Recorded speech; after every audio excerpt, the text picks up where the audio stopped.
Party పెట్టుకున్న 100-200 పైగా YouTube ఛానళ్ళు, ఆ పార్టీకి సంబంధించి నాయకులుగా చలామణి అవుతున్న వాళ్ళు, ఆ పార్టీ అధ్యక్షుడితో సహా వివిధ దశల్లో ఒక కోఆర్డినేటెడ్గా సమన్వయంతో 3 రోజులుగా చేస్తున్న రాద్ధాంతం, దాని పరాకాష్ఠగా ఇంతకుముందే కొమ్మినేని శ్రీనివాసరావు గారి అరెస్టు, అక్రమ అరెస్టు, ఇవన్నీ చేస్తున్నది అధికార పార్టీ, రూలింగ్ పార్టీ. 6వ తేదీ ఉదయం చర్చలో అనలిస్టు, విశ్లేషకుడు, జర్నలిస్టు కృష్ణరాజు గారు ఏ వ్యాఖ్య అయితే చేశారో దానికి సంబంధించినంత వరకు ఆ సమయంలో సబ్జెక్టు చాలా మీడియాల్లో వచ్చిన సంబంధించింది ఇష్యూ అయినా అందులో అమరావతి చుట్టుపక్కల ఆయన మెన్షన్ చేసినప్పుడు కొమ్మినేని గారు మళ్ళీ మేము చూస్తే వారించారు, వద్దులేండి అవన్నీ ఎందుకు అని అన్నారు. అలాగే మీరు ఏదైనా చెప్పినా అది దైవదూషణలాగా భావిస్తారు, అమరావతి చుట్టుపక్కలైనా ఆ పేరు అని ఎవరు ఏదన్నా దాన్ని చాలా ఇదిగా రియాక్ట్ అవుతారు, ఎందుకు జాగ్రత్తగా ఉండండి అని కూడా హితవు చెప్పినట్టున్నాడు. అదే ఆయన వారించాడు, ఆ వ్యాఖ్య అయిపోయింది, డిబేట్ అయిపోయింది, అది ఎవరు చూశారో తెలియదు. దాన్ని తర్వాత రిపీట్ చేయడం కానీ ఛానల్లో, లేదా సాక్షి పత్రికలో దాని గురించి వేయడం కానీ, లేదా దాన్ని ఉటంకిస్తూ ఏదో కృష్ణరాజు కానీ లేకపోతే కొమ్మినేని కానీ లేదా మరో నాయకుడు కానీ ఇంకో సంస్థ కానీ ఎవ్వరు ఎక్కడా మాట్లాడాల. ఎందుకంటే డిబేట్ అనేది నలుగురిని ఓ దగ్గర కూర్చోబెట్టి చర్చా వేదికలో మోడరేటర్గా ఛానల్ నుంచి ఓ జర్నలిస్టో ఒక యాంకరు ఎవరో కూర్చొని నడుపుతారు, ప్రెజెంటర్ ఉంటాడు, అందరికీ తెలిసిందే, రోజు చూస్తున్నది. ఇందులో ఏ అభిప్రాయాలు వ్యక్తమైనా అవి వ్యక్తిగతమైనవి. అయితే ఆ వ్యక్తిగతమైన అభిప్రాయాలు కొంచెం హద్దులు మీరినప్పుడు అవతల ఇంకెవరైనా వ్యక్తిత్వ హననానికో ఒక సెక్షన్ను బాధ పెడతాది అనుకున్నప్పుడు ఆ ప్రెజెంటర్ ఆపే ప్రయత్నం చేయాలి, చేస్తారు. ఆ పని కొమ్మినేని శ్రీనివాసరావు గారు ప్రయత్నం చేశారు. ఆ పాసింగ్, ఆ తర్వాత అతను వేరే సబ్జెక్టులు అయిపోయినట్టున్నాడు, అది రాలే. అతను ఏమైనా స్ట్రెస్ పెట్టి లేదు ఇట్లే అంటానని అతను అన్నట్లేదు, అది పాసింగ్ దీనిలాగా వెళ్ళిపోయినట్టుంది. తరువాత ఎప్పుడైతే 7వ తేదీ ఉదయం నుంచి ఓహో దీన్ని తీసుకొని మనం ఏదో చేయొచ్చని వాళ్ళు మొదలుపెట్టి ప్రచారం, దుష్ప్రచారం మొదలుపెట్టారు. ఆ మీడియా, సాక్షి మీడియా జగన్మోహన్ రెడ్డి గారికి చెందింది కాబట్టి, కుటుంబానికి చెందింది కాబట్టి వాళ్ళ మీద పర్సనల్ అటాక్ మొదలుపెట్టారు. ఇది అనవసరంగా వైల్డ్ దీనికి పోతోంది. ఉద్దేశం కాదు, ఛానల్ ఉద్దేశం కాదు, ఎడిటర్ ఉద్దేశం కాదు, ఈవెన్ డిబేట్ కండక్ట్ చేస్తున్న కొమ్మినేని గారి ఉద్దేశం కాదు, అండ్ ఈవెన్ అనలిస్ట్ కూడా ఆ సందర్భంలో అతను ఉచితం అనుకొని అన్నది కూడా తర్వాత ఎక్స్టెండ్ చేయలే.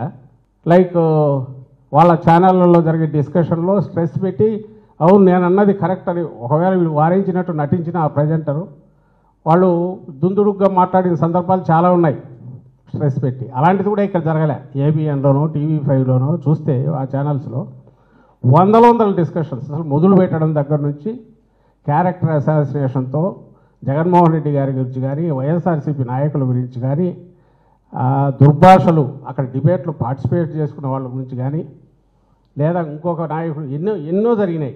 వాటన్నిటి నేను వాటి జోలు కూడా పోవట్లా. వాటిని ఎందుకు పట్టించుకోలేదంటే, మేమెందుకు వాటిని పట్టించుకోలేదంటే ప్రజలకు సంబంధించి ఆన్సరబుల్గా ఉండాలి, జవాబుదారీతనంతో ఉండాల్సిన పొలిటికల్ పార్టీసు ఇలాంటి ఇష్యూస్ మీద ఎక్కువ పోతే అసలు సమస్యలు పక్కకు పోతాయని మేము అధికారంలో ఉన్నప్పుడు వాటిని పట్టించుకునే వాళ్ళం కాదు, ప్రతిపక్షంలో ఉన్నా కూడా వాటి అది కేవలం దుర్బలులు, అసమర్థులు, పిరికి వాళ్ళు, సత్తా లేని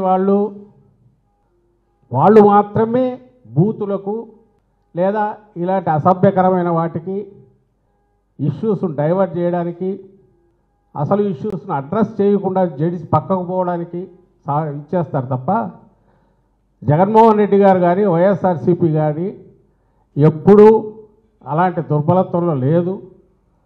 స్ట్రెంగ్త్ నుంచి మాట్లాడతాం కాబట్టి చిల్లర విషయాలను వాటిని పెద్దవి చేసో లేదా ఎక్కడో పాసింగ్ దీనిలాగా వచ్చిన ఇలాంటి వ్యాఖ్యలను దానిలోనే భూతద్దంలో చూపో ఒక లేని ఇష్యూని క్రియేట్ చేసే ప్రయత్నం ఎప్పుడు మేము చేయలే. అది మాత్రమే చేయడం టీడీపీకి అలవాటు. అంటే లేని ఇష్యూని క్రియేట్ చేయడం లేదా ఎక్కడో దానంతటా అది పాసింగ్ దీనిలాగా ఎక్కడో దాన్ని పట్టుకొచ్చైనా సరే అది మెయిన్ ఇంటర్నేషనల్ ఇష్యూలో, జాతీయ సమస్యను చేయడం, దాని మీద ఒక విష ప్రచారానికి దిగడం, అసలు ఇష్యూను పక్కకు తోయడం. ఇది టీడీపీకి చంద్రబాబు నాయుడు గారికి అలవాటు. అదే మళ్ళీ చేశారు. మళ్ళీ ఒకసారి వెనక్కి వస్తే 6వ తేదీ ఉదయం జరిగితే 7వ తేదీ 19 నుంచి వాళ్ళు దుష్ప్రచారం మొదలు పెడితే 7వ తేదీ 3కో 3:30కో లోకేష్ ఎవరు ఇప్పుడు చంద్రబాబు నాయుడు గారి కుమారుడు నెంబర్ 2నో మరి ఆయన 1.5 ఏదో ఎక్కడో నెక్స్ట్ వాళ్ళ ఫాదర్ దగ్గర రావడానికి కుర్రూ తొలుగుతున్న వ్యక్తిగా చెప్తుంటారు కదా ఆయన ట్వీట్ పెట్టాక అనుమానం వచ్చింది మా వాళ్ళందరికీ, వీళ్ళేదో ఒక ఆర్గనైజ్డ్గా పోతున్నట్టున్నారు, దీని మీద ఎక్కువ చేస్తారనుకొని. సరే నిజంగా ఎవరన్నా ఇదే అయ్యారేమండి. సాక్షి మీడియా అప్పుడే దానికి సంబంధించి స్టేట్మెంట్ ఇచ్చింది, ప్రకటన చేసింది.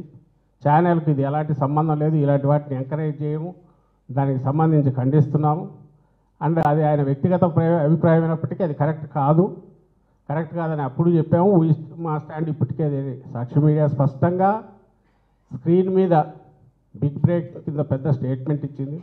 ఆ అనలిస్టు జర్నలిస్ట్ కృష్ణరాజు ఆయన స్టేట్మెంట్ ఇచ్చాడు. రాత్రి వాళ్ళ ప్రచారం పర్సనల్ లెవెల్ దాటి అసహ్యకరమైన రీతిలో జగన్మోహన్ రెడ్డి గారి గురించి, భారతీయమ్మ గురించి మొదలైన తర్వాత వైఎస్ఆర్సీపీ అఫీషియల్ స్టేట్మెంట్ కూడా ఇచ్చాం. ఇది పార్టీకి సంబంధం లేదు, సాక్షి మీడియా ఆల్రెడీ ఇది చేసింది, ప్లస్ అతను ఇచ్చాడు. పార్టీ ఇలాంటి వాటిని ఎంకరేజ్ చేయదు, దాన్ని పూర్తిగా ఖండిస్తున్నామని చెప్పాం. ఇలాంటి వాటికి స్కోప్ ఇవ్వకూడదని చెప్పాం.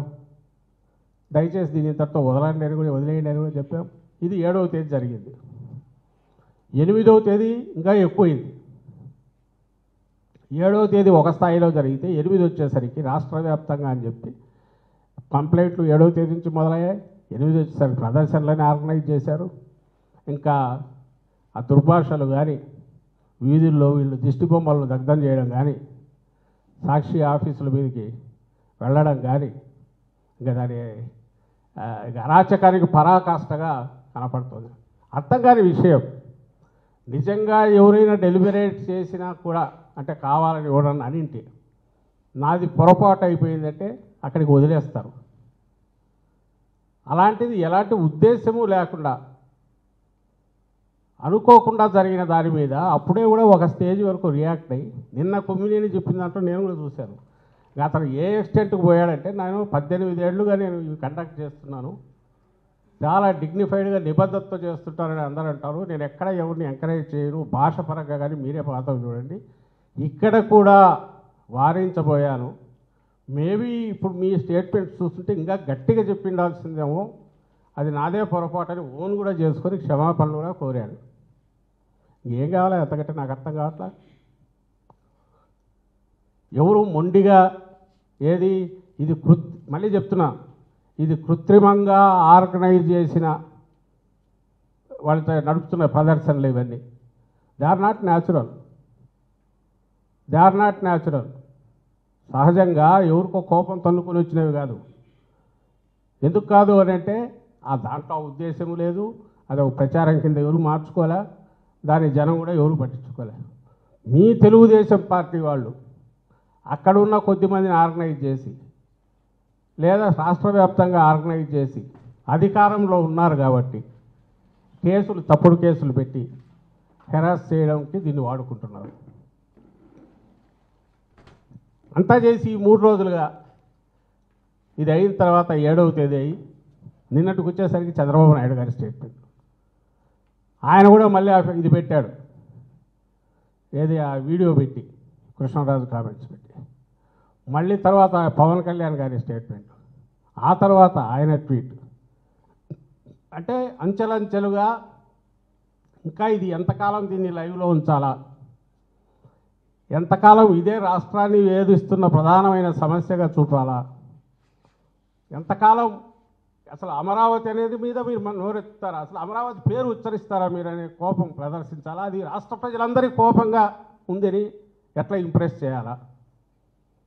వాళ్ళ ఉద్దేశంలో ఇది అమరావతి వాళ్ళది కాదు, అమరావతిని పొరపాటున ఎవరన్నా అంటే ఎంటైర్ 5 కోట్ల మంది కదులుతారు అనే ఇంప్రెషన్ ఇవ్వాలా. దానికి తగినట్టు ఆ ఎండ్ శ్రీకాకుళం నుంచి కింద చిత్తూరు, అనంతపురం, ఇక్కడ బార్డర్ వరకు అన్ని చోట్ల ప్రదర్శనలు. ఇవి ఆర్గనైజ్డ్ కాక న్యాచురల్గా వచ్చినవా?